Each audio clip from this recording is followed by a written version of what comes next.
Stephen. Thank you very much for giving time to Indus Age. Thanks, Raj. Happy to be here.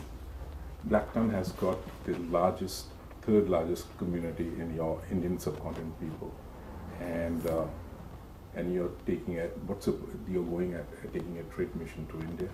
What is the purpose of trade mission to India, and the business opportunity you expect for Blacktown Council? How can the mission be mutually benefit to India and Blacktown? Look, I think there's a few different aspects to that question. A good question as far as what's the benefit, why India? I think the first issue really is allowing local businesses to be able to tool up about international trade. So the government, the federal government, state governments are quite good at signing off trade statements with whether it's India or China or Thailand, free trade agreements. But in the end, it's small to medium businesses that make things happen. And small to medium businesses generally don't have the time or the resources to think about what are the obstacles in a trade mission. So what or to do international trade, because there's finance issues, there's cultural issues, regardless of the background of the individual, to sell your products, to provide your services internationally, there's a whole range of rules and regulations and culture that you need to take into account. So the first step, and why Council has gone down this path, is to a large extent the business community in the city of Blacktown is $17 billion as an economy. So if we were a standalone nation, we'd be already larger than 72 nations in the world economically. So from a council point of view, we're saying, well, these businesses pay about $30 or so million a year in rates. And really, what's the benefit for the business community? Because most of that rate money just goes into general services to the residents. The businesses provide great jobs for our local residents, provide great opportunities for the owners and their families. So what we're saying is, how can we entice more businesses? Our economy grows at 4.6% per annum over the last 5 years.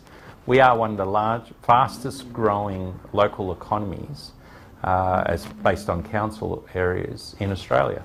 So how do we continue that growth? So we see trade missions as a classic way. And the reason we selected India, we've been to Korea a couple of years ago, and to India, given that the subcontinental people make up a fairly large percentage of our population here, and it's probably about 40,000 people also either identify themselves as a second generation, first generation born here or born overseas. Why not enhance and harness the energy of our subcontinental friends from India to actually support this trade mission and give us the tools and support in getting businesses to India and understanding the culture. So any business person from Blacktown can accompany you if they want to? Look, to a large extent, it's not only just Blacktown. If there's businesses outside the Blacktown area, this is a perfect opportunity for any small business. Obviously, we want to give the first advantage to local Blacktown businesses. But where else? Just think about it and it could be a large business as well. We've got a couple of the large businesses are joining us on this, so which really, if you think about it from a small business perspective, big businesses these days and councils and governments are outsourcing quite a lot of some of the activities. So small business can feed off the big businesses that are going on this venture, but at the same time they can develop themselves. But essentially, as far as the venture is concerned, where else are you going to be able to meet senior government officials, senior economists, people that are actually on the ground? So there's a civic part of the tour. When you're with the Mayor, and we've got Nathan Rees, the former Premier of New South Wales, joining us on heading up the delegation. Austrade is being employed by Council to provide the connections as far as any business that comes along. They will look for potential business in India that you'll be meeting with clients But you'll be meeting government executives, meeting economists, meeting people, financiers, and showing you the way. So you wouldn't be able to do, or it'd be very difficult for a business on its own to pick up the phone to somewhere in India and say, "Hi, I want to, I want to sell a certain product or service."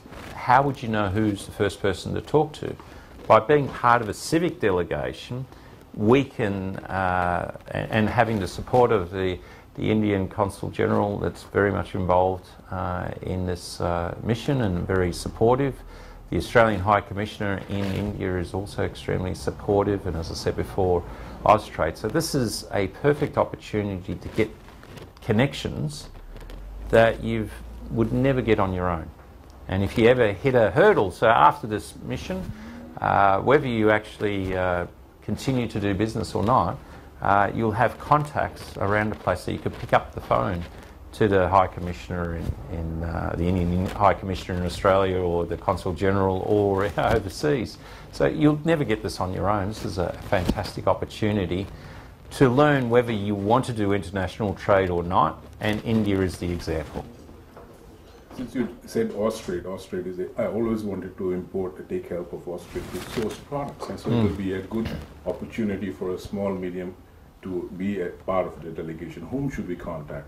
Blacktown Council. So Blacktown Council is our economic development officers, so just ring up Blacktown Council, and on the switch they'll just put you straight through to our economic development officers. Just say, "I'm interested in the trade mission to India." They'll then send you basic information about what we're looking at as far as the itinerary. They'll ask you some questions as far as what product or service you do. That will be then packaged up, given to Austrade, and Austrade will be in contact with you. It's really important to do it soon because we're leaving on the 24th of August. There's plenty of opportunities to join the delegation, but we really need to have some type of commitment, because we need to get obviously the visas, you need to get the airfares, you need to book it in. So we have, depending on how much or how little you want to do, so if you just want to be part of it all and allow everyone else to do the work, you're looking about $8,500, and they'll be including economy class airline tickets to India, internal transfers. There's a 3-stop tour that we'll be doing, the hotels, everything included. So that way you just sit and forget, and don't forget it's a tax deduction. So firstly you get a tax deduction. Secondly, if you spend a certain amount, which I think is 15,000, but see your account, then you get government grants and subsidies to support the mission. So the government's very interested in businesses building linkages overseas, and what better way to do it than come for it with a trade mission? I'm getting excited because I was looking to take help from Australia, and this would be a golden opportunity for me as a small player in a different role. Yeah. So, now you have answered my question, but I'll ask, why did you choose India for trade mission? Has the council undertaken similar mission to other countries, and if so, what was the outcome? So we went to Korea about 2 years ago. We took 12 businesses with us. We have a sister city with Susonggu. So we went to our sister city. They helped us out. Once again, we didn't go with Austrade on that one. We had a local Korean business broker that created opportunities for the different businesses that went along. And then we went back to Seoul. So it was a 2-stop tour in Korea. And some of the amazing things that we picked up in this tour was that businesses from Japan were flying over to meet the businesses from Blacktown when they heard about the tour. It's amazing how word of mouth spreads, and that was our first time we went into it. I suppose from a political point of view, people said to me, it's very courageous, and for a politician, when you say courageous, that means you're setting yourself up for failure, or something goes wrong. It's true, because usually you get Brisbane or Sydney or Melbourne councils doing it because they have massive budgets and can undertake that. Very rarely do you get local councils to do it, but as I said before, the really important aspect is, from the council perspective, is to make sure people can live, work, play and study in the city of Blacktown. So we need to encourage businesses so they know if they're coming to Blacktown that they're not just on their own, that they've got a friend in Blacktown Council. They can pick up the phone and say, look, I'm trying to change the business type. What can I do? We've got a very close working relationship with the Blacktown Business Chamber, with the Mount Druitt Business Chamber, the Riverstone Business Chamber. So we work in with all our local business chambers, and as well as providing some free support for startups, etc. So we're always looking at what can we do to encourage business, because in the end that provides jobs for our local residents, which creates a better atmosphere of living in the city of Blacktown. So we see a valuable connection. So we went to Korea. Why India? As I said, we have wonderful Indian population here, and when they heard I went to Korea, they all said, why not India? So we said, why not? So we joined. And India is fastest growing economy in the world at the moment, and you're doing the right thing. Well, the Prime Minister was in India trying to sign an agreement. I know there's some challenges with the signing of the agreement at the moment. And this is a good way that, as far as understanding the practicalities of any government-to-government agreement, having the consulate, having the business community, having the local state governments across India there that we're visiting to actually work with us to deliver on-the-ground services. As I said before, you'll never get that opportunity. India is a vast country. Therefore, which parts of India? You told me 3 you're going. Why did you target those 3 places? And what do you intend, meeting in business and government, and do you intend, since you are in Delhi, are you planning to go to Taj Mahal? It's great questions. As far as the destination, I left that up to the experts. So the Austrade has been talking to various different businesses and identifying what they do and trying to find out which is the best places to go to get those contacts, which are probably and the states which are got better working relationships with, whether it's the New South Wales government or with Austrade. So I left it up to the experts. They tell me where to go. I just simply go. So essentially, Austrade's now worked out that the 3 stops that we could do is arrive in Chennai to start with, and then off to Mumbai, and then finish up in Delhi. So it's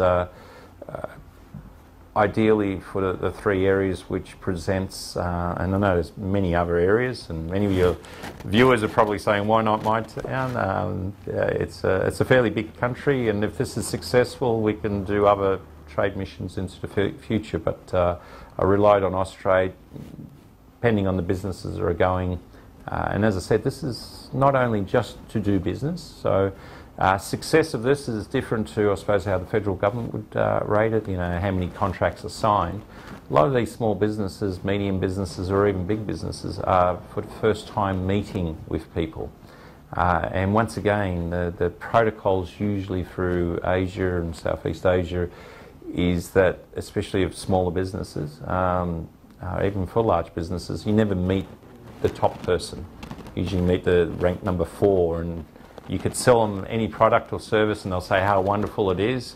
Then number 4 talks to number 3, and number 3 then talks to number 2 saying, oh, there's this good business down the road, or in Australia that someone's met, should be considered. So you've gone from being the perfect business to should be considered to maybe considered to makes the number 1 who makes the decision, who goes, who the hell is this company?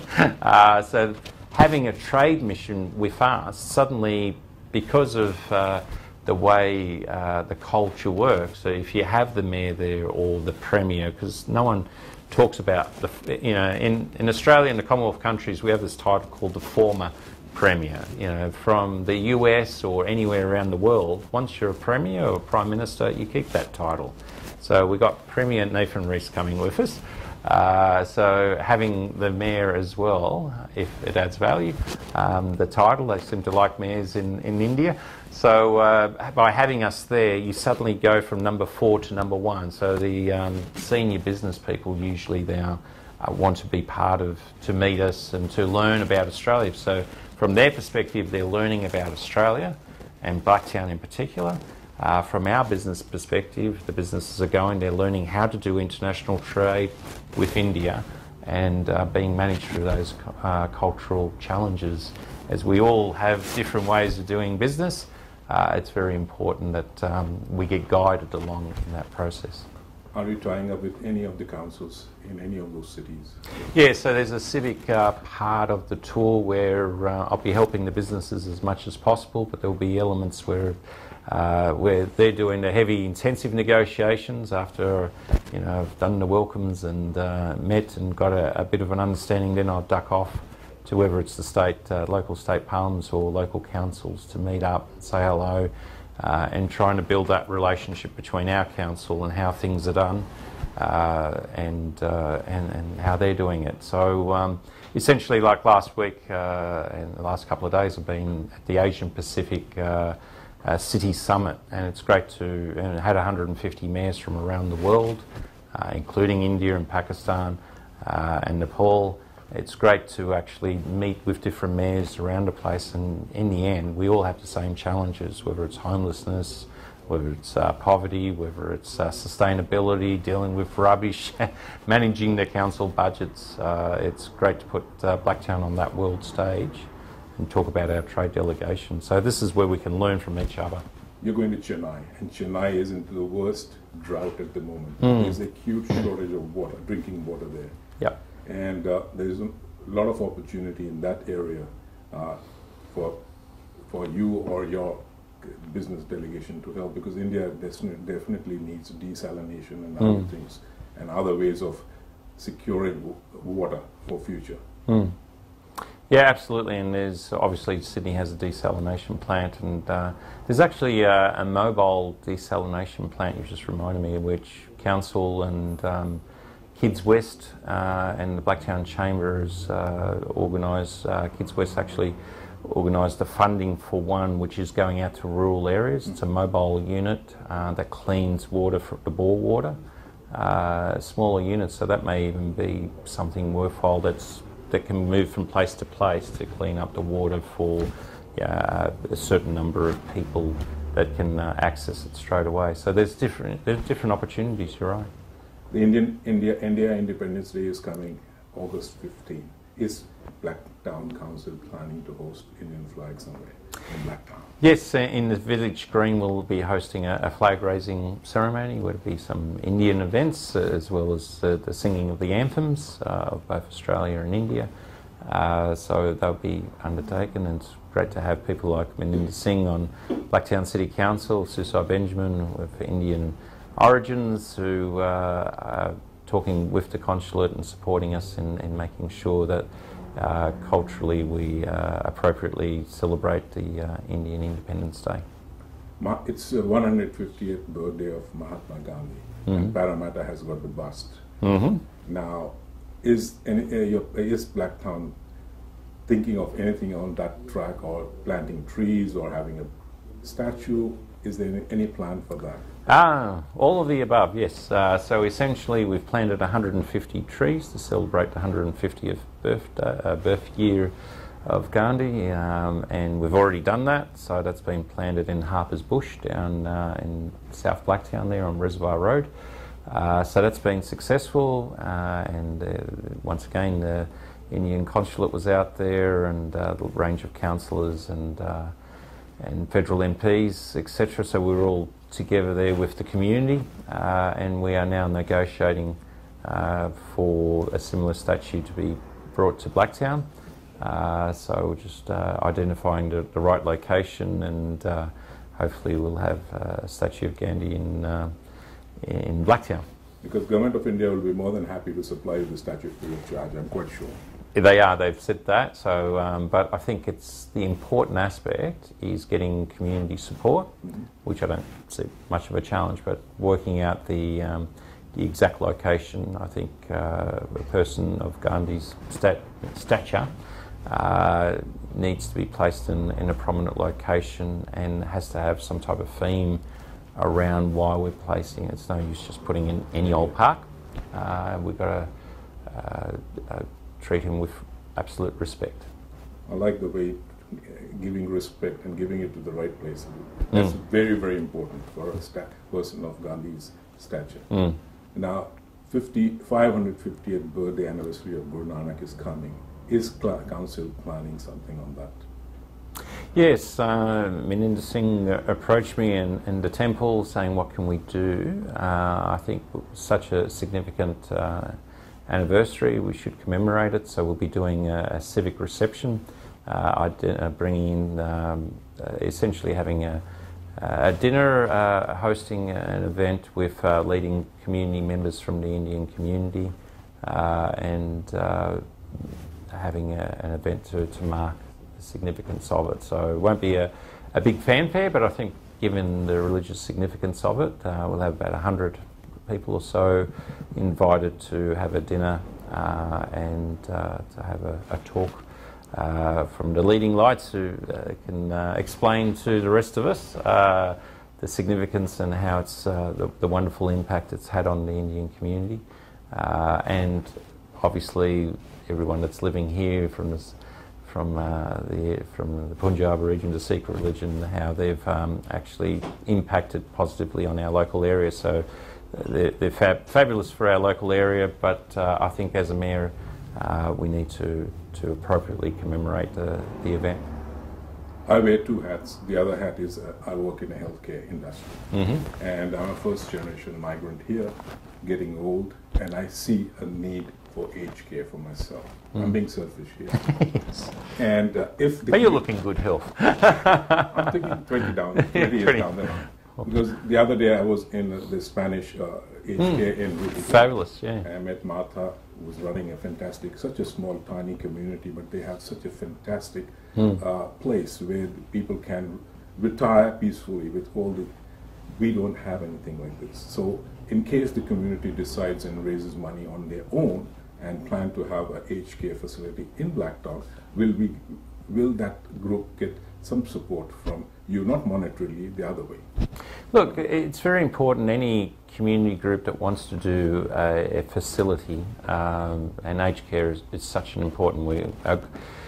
The city of Blacktown, it's interesting when you hear about the population's growing older, which is true, but Blacktown has the second youngest population in New South Wales. So, but we're getting more and more older people moving in. Our population is growing, but thankfully there's a lot of younger people that move in as well. But in the end, there's more older people than what we had the day before. So aged care facilities is very important. The other element is as you grow older and the health issues come in, people revert back to their mother tongue. So sometimes it's important to be able to be in a community where a lot of the nurses would be from the whatever your original mother tongue was. So it's important in that aspect. So from council's perspective, what we can offer is to sit down with any of the groups that are raising the money to be able to manage through and support them in direction, because in the end it's up to the community group as far as what are the planning processes. We can't do it for them because we've got to assess it, but when you want to navigate through the red tape, building a garage is hard enough, let alone building a aged care facility. So, but council officers are more than happy to organise where senior officers and have one dedicated to the project to actually support them through the process, to give them a heads up of what needs to be done, and then you go off and talk to your consultants and get the appropriate reports, and then come back, and rather than going to council and council giving you 52 items and you go, I wish I knew that about that before. So we've got to work in, it comes back to like the trade mission and everything else. Blacktown Council wants to facilitate the process going forward. If you do the wrong thing, you'll be told. But if you want to learn and listen and work together, that's what we want to do. So if we can, cut some of the problems before they happen, and you know exactly what reports to do. So that early stage of getting to council to say, we want to do this, so we can then step them through the process. How long does it take? What are the different reports they need? So happy to help. With so many high-rises going everywhere in Sydney, and even in your council, yeah. And there's so much. What's your take after seeing so many defects happening in all these new buildings around in Olympic Park to Zetland and others? What is your take on that? Look, the respective governments, there's been a about 4 or so premiers, 5 premiers that have a crack at this over the last 10 years or so. So it was under both styles of government, whether it's Labor or the Liberal coalition now. It started about 10 years ago where the government and the opposition in that era, so we're both to blame, fought about essentially having private certifiers. Why? Because the government was saying, you know, you've got to cut the red tape, you've got to speed up the process, you've got to, you know, councils are asking for far too much information, etc. So it started about 10 years ago, but under the watch of this government, you know, the 3 premiers that we've had over the last 8 years, they've really done nothing to review the laws until last year when the Opal disaster started, and then even then they've just put in minor amendments. We've been calling out for the last 5 or 6 years saying this place needs to be reviewed. Too many people are bypassing council. You can still use council as part of the certification process, but people just see if you go to a private certifier, they can sign off on everything and then tell council. So council just gets the paperwork and files it after it's all been completed. And as we know with most places, there's one thing about having self-regulation, but if you want to cut costs, if you want to, you know, when people are doing their business, there's a lot of ethical businesses out there, but we also know there's a lot of businesses that cut corners. For them to discount their fees, you know, whether it's taxi drivers versus Uber, whether it's, you know, lawyers, you know, you can get really good lawyers and doctors, and then you get the ones that are dentists, you name it, and then you get the cut price ones. And if you're a developer that's, you know, not all that scrupulous, wants to maximise profits and move on as quickly as possible, you know which private certifiers to hire. And because these private certifiers may only have a couple of developers, so they're actually serving, rather than being an independent, they're almost on the payroll because they're the major contractors to these developers. So the whole system has been shaking for a while. The Labor Party has been calling for a review of the system. We need to think about how much council needs to re-inject itself into the process. Because if you go through council for the approval, then you might as well complete the process with council. But a lot of the approvals now is being outsourced to private certifiers. And some of the challenges that we're seeing is that neighbours don't even know what's being certified next door. You go to council, the council will at least, you know, letterbox drop houses around the place and notify. You know, you don't wake up one morning and suddenly see a 2-storey house next to you and you go, where did that come from? So we need to have a mature discussion, but it's got to be done really quickly, because the amount of, it's almost now on a weekly basis that we're hearing another building, whether it's the cladding, whether it's the materials, the cracking, etc. It's coming out more and more, and I think somehow we need to be able to identify where the problems are, why, and a bit more red tape, I think. If I was buying a high-rise, I don't know who has this information, but I'll be asking who was the architect, who was the builder, and who certified it. You know, there should be a public register, so if you're buying in a block of unit, that you look it up, and if it's the same private certified that's been involved in the other problems in the area, then you'd be, you know, buyer beware. But you got the issue of the certification, and the second issue is, what about all the people who put their hard-earned money believing they're buying a reasonable unit, and because the government's you know, delays over the last 8 years not even reviewing the industry appropriately or acting on it, they had reviews but they never released the reports. So they sat on it, and now we're getting innocent people losing their life investment. You know, how can you sell these units? We've seen on eBay almost, you know, people are offering $1,000 for an Opal unit or whatever. It's not fair for the people who've bought it. How do we compensate those people? What's the responsibility of the state towards these people? Because it was a state idea to deregulate, and obviously regulation works. It's like last night having the state of origin football. It wasn't an absolutely wonderful, whether it's a game of cricket or a football game. You've got to have rules. They play inside the square. You know, how you pass the ball, how you hit the ball, etc. is rules. You don't suddenly deregulate the whole thing and say do whatever you want, run down outside the stadium, run around the other side and come back in with the ball and claim it as a six or something. You've got to have rules, and it's just ridiculous how the modern mentality that we're seeing from conservative governments saying that we've got to step out, the government has to step out of people's way to do business. Well, you've got to create the rules. It's got to be logical, it's got to be simplistic, but you've got to have a framework so we know when you're building something that it's been done properly. A lot of development is happening in here. Please tell us some important activities which Council is undertaking in Blacktown. Well, once again, from Council's perspective, you know, Blacktown Cities is one of the fastest growing. As we said, the economy's been growing at 4.6%, faster than Parramatta or Penrith or Liverpool. We're also $17 billion, a very big economy. So there's lots of things happening, but unfortunately, and the population, they're saying currently is 370,000. Within 17 years, there'll be more people living in the city of Blacktown, one local government area, than the entire state of Tasmania. So infrastructure is really important. The state and federal needs to take responsibility. We don't get the state budget of Tasmania to invest in our local area. So Blacktown needs to, as a council, we're really restricted. We only get rate income and some of the growth. So there's new growth areas coming in, and people say, well, there's new houses, why don't you, you should be rich. But the problem is every time there's new houses come in, you've got to build new parks, you've got to maintain and you've got to make sure that they look good.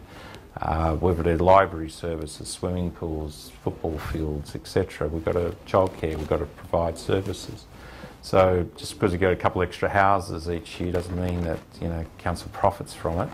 But we're actually building, the city of Blacktown having 500,000 people, we don't have a major comprehensive university offering of places. There's 18,000 university students living in Blacktown that leave Blacktown every day. They spend 3 to 4 hours on the train, buses, cars, leaving and then coming back again. 18,000. You know, why don't we have a university in Blacktown? So we went on a mission to talk to all the various different vice-chancellors.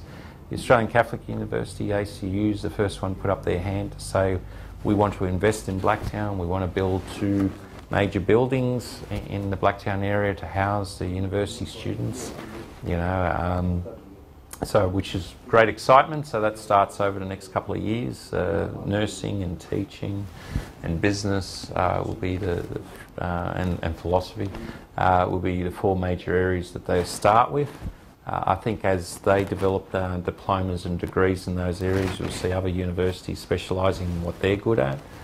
So we're looking at a collegial model of universities working together, but specialising in their areas. Because last thing we want is we've seen the university sector, any other city you go to, you just see, you know, tens or hundreds of universities popping up, and they're all doing business courses. They're trying to bring people from overseas, as we've seen from the Indian community, here, do a business course, and then they leave you on their own. What we want to do with our universities, actually, if there's international students coming part of it, is that they get the full experience, that they're not just stuck in a little house somewhere doing their homework, trying to get a job at 7-Eleven or something, trying to survive. We want to actually ensure that people from China, from Korea, from India, when they come here, that they actually experience the multicultural vibrancy, and given our Indian community, how party going they are, how many different festivals, we'll be able to let the students know to get to know the locals. And that way they get a proper Australian experience, but aren't going to be homesick because they'll be celebrating Diwali and a whole heap of other things. So the university is a big project, and that's moving on well. We're also building a $100 million high performance and health recovery. You were talking about your health a second ago. In the Blacktown area, a lot of people work in manufacturing, work in civil construction industry, so lots of back injuries. So we're taking the sports model, as we see when an elite sports person gets injured, a few weeks later they're back on the field. If a worker gets injured, it's like months, if not years, before they get back in the workplace. Why? Because you get different equipment. You don't get the best equipment. You don't get the specialist doctors, and you don't get the constant service, because you might get one physio a week and you've got to recover, you know, if your back injury. If we can do a holistic health recovery unit based on what sports people get, but give it to you and I, because there's lots of health issues in the Blacktown area in Western Sydney, cardiovascular disease, you know, respiratory illnesses, cancers. There's a range of different problems out there where you want to recover in a feel-good atmosphere in a sports environment next to elite sports stars, as opposed to go to hospital to get treatment and recovery, and especially cancer people. You know, if you're getting radiation treatment or chemotherapy, and then you're getting other therapies, you know, exercise, etc., you don't want to go back to the hospital, which is, unfortunately, you're getting that really heavy treatment. You want to go away from the hospital. So why not do it in a sports environment? How do you... We've made the connection between sports environment and general community health, so that inspires everybody to get your health. I know I've got to lose a bit of weight. Me too. Yeah, I think the cameras make us look a bit fatter. You know, they can put the skinny lens on. So, but if we can bring this is the first time in Australia that we're bringing the two in such a community health, you know, workers' rehabilitation, general rehabilitation for people suffering from all different types of illnesses and diseases, and sports health into one place. It's a wonderful project, and we thank the taxpayers and the ratepayers of Blacktown. Not 1 cent from the federal state government, $100 million, massive investment. And once again, another courageous decision, because people say, oh, that's the job of the state and federal government. But we don't get the investment from the state and federal government. We're going to have 500,000 people here, and yes, they built us a big Blacktown hospital, shiny new building, but you know, the staff is well under-resourced. Not enough nurses, not enough doctors, not enough support staff. So what we're doing is to complement them and hopefully work with the state and federal government to say, we've done this, you know, get some appropriate funding for the programs to be run. If you're not going to give us money to build it, we'll build it ourselves. But this will be great for the community. You started your career in 2004. It's almost more than 15 years in politics. Yep. And that too in Blacktown Council. You're a certified accountant. So you're taking, how was your journey? How was your journey as a politician? Accountant, you have managed your money very well. $100 million, you've raised it without any help. I think everyone should... And not borrowing any money. Not borrowing anything. So... Well, look, accounting, I always say to young people, if you're doing a university degree, and once again, I know I digress a little bit, but it's so important. You need to build your resume, your knowledge, so it's adaptable. You know, I've actually worked in so many different industries, and it's having a good adaptive knowledge that you can analyse. It doesn't matter whether you're a teacher, a lawyer, an accountant, you know, learning pharmaceuticals or whatever. When you go to do a university degree, and we're getting this debate at the moment in the community about doing a degree and not getting a job in that area, and whether it's an arts degree, sometimes they have all those jokes about the arts degrees, etc. But the importance of the university is it's actually rounding up your education, you know, critical thought. The ability to read the Daily Telegraph and actually understand what's that the report is probably not putting, it's a little bit biased, and raising questions. The whole role of the university is to give you the basic knowledge of the skill that you want, whether it's pharmaceutical, medicine, etc. But a doctor is only good if that doctor asks the right question. So the role of the university is to learn how to question. It's not necessarily to have all the answers. It's to ask the right questions and know where to look for the answers. So it's, I think this idea of education for the sake of a job versus education for the sake of expanding your life's horizons, I think is something that we need to have a real debate about. So for me, accounting has really allowed me to be able to ask the right questions in council, and I was never into, there's two streams of accounting. There's the financial accounting where you learn how to do the numbers, and for me, I prefer the management accounting stream, which makes the numbers come alive, the interpretation of the numbers, you know, how do you get the profit, what do you do differently, how do you motivate, how do you budget participation, how do you get other people involved. So there's, I just think one takeaway is do something that's generic, allows you to, you know, your area that you want to get into, but move into different fields and you'll learn and bring it back. But the other area of it, my mum and dad were always involved in the community. My dad was in Blacktown Council back in the 70s, 77 to 87.